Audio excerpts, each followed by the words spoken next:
Same.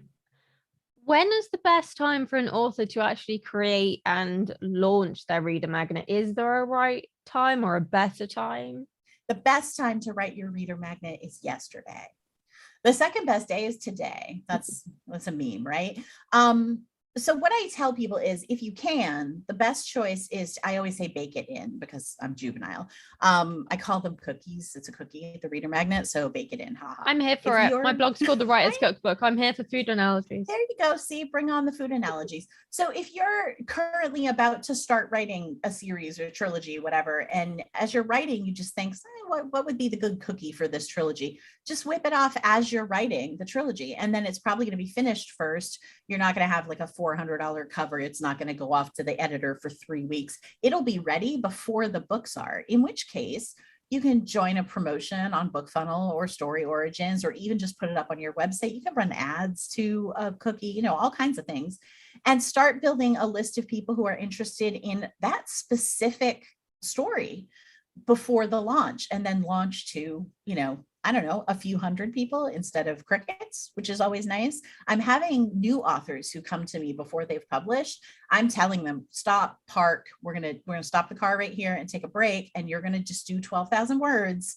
We're going to get that out while you finish the production of the books. You're going to be building a list. And my most recent author to do it launched their first cozy. It's a ghost cozy. So not like a witch cozy, but paranormal. Nice. To like, I don't know, it was like 400, 500 people. I don't remember exactly how many, but they had collected some people in a BookFunnel group promotion.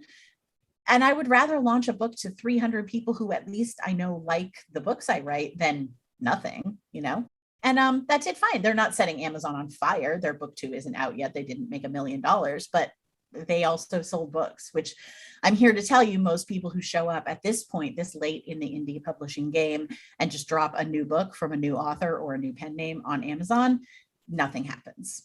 And how would it? Why would it? But if you've got this little bit of people that you've prepped ahead of time, that's fantastic.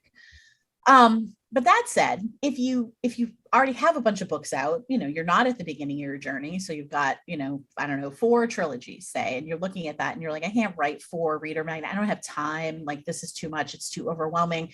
But you don't have to do it right now. You don't have to do everything today. Right? I always want to give people permission to do whatever is the easiest thing for them. So if I say, no, go write a cookie for every single series right now, that's awful. That's intimidating. Just take a look. What have you got? And what do you think would be the most effective thing to write something for, or the easiest thing, or which series do you have that sells the best, so that a cookie for that series is probably going to get you the most sign up because it's the book that ends up in most people's hands. Or what series do you have that sells the worst and you want to give it a little bit of a boost? So maybe if you had this, free thing that you could put out there for people, and then it naturally pushed sell through to the series itself, you'd get some more people looking at that series. There's all different ways that you can do it. Some people just write for whatever they're going to write next. Some people write for the thing that's most recent. Like, you do you, whatever you think will work best. But you only have to do them one at a time, And if you only have time to write one, maybe you write something that's not specifically related to any of your series, but it's just in your world, so that people can at least kind of enter that way. And then down the road, as you have some time, you could write some things that are more specific.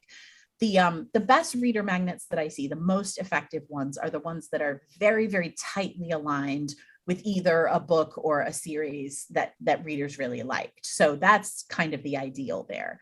But you can also pull out and just write, this is my world, or this is the genre I write in, or even just if you have something that's a little off genre, it's a slightly different subgenre or whatever, you can give that to people and say, this is a little different than what I write, but it has X, Y, and Z qualities that you've come to expect from my books. Something is always better than nothing, and perfect, as we've heard, is the enemy of done. So you just do your best.